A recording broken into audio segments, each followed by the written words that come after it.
Finally অনেক দিনের একটা ইচ্ছে পূরণ হতে চলেছে। আজকে আমরা ঘুরতে যাচ্ছি।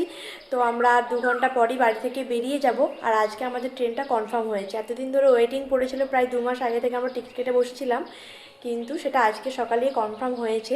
বলেইছিলাম যা হোক করে আমরা সবাই যাব।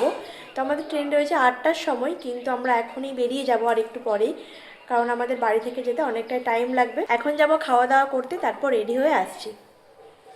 তো আমরা সবাই মিলে বেরিয়ে পড়েছি দুপুর। এখন আমরা যাব পাঁশকুড়া, ওখান থেকে ট্রেন ধরে যাব খড়গপুর। তো আমরা এখানে 4জন রয়েছি, আরেকজন রয়েছে বাস স্ট্যান্ডে আমাদের জন্য ওয়েট করছে। প্রচণ্ড রোদ এখনই, ওখানে গিয়ে তো আরও গরম লাগবে।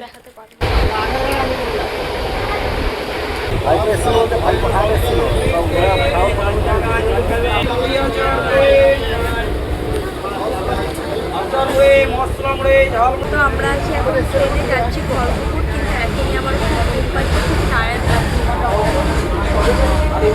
এখনও অনেক রাস্তা বাকি।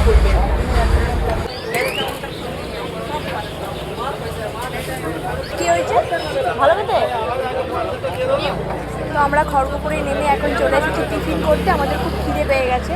তো এখানে রয়েছে ডাল বড়া, সিঙ্গারা আর বিরিয়ানি। ডাল বড়া নয়, হ্যাঁ ডালের বড়া। আমরা চলে এসেছি খড়গপুর চা খেতে, তখন টিফিন খেলাম এই যে।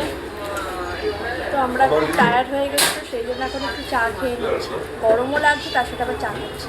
বেরিয়েছিলাম দুপুর 2টোয়, আর এখন 6টা।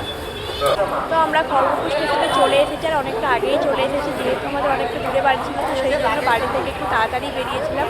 আর এখানে এসে আমরা এখন ওয়েট করছি। তো এখনও 1.5 ঘন্টার মতো বাকি আছে, তো তার মাঝে আমরা খাওয়া দাওয়া করবো।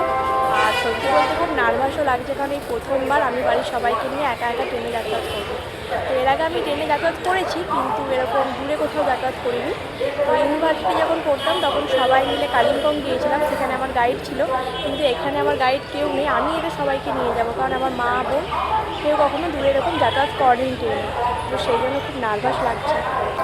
আমরা এখন যাচ্ছি টিফিন করতে, আমাদের টাইম হয়ে এসেছে, আর একটু পরে আমাদেরকে ট্রেনে উঠতে হবে। তো সেই জন্য আমরা হচ্ছে এখন টিফিন করে নেব।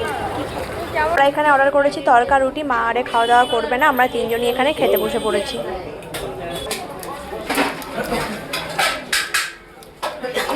দেখি এখনো কোথায় নেমে কোথাকে যাবো এখন। বেশি দুঃখ আমার, যতটুকু আমার লেগেছে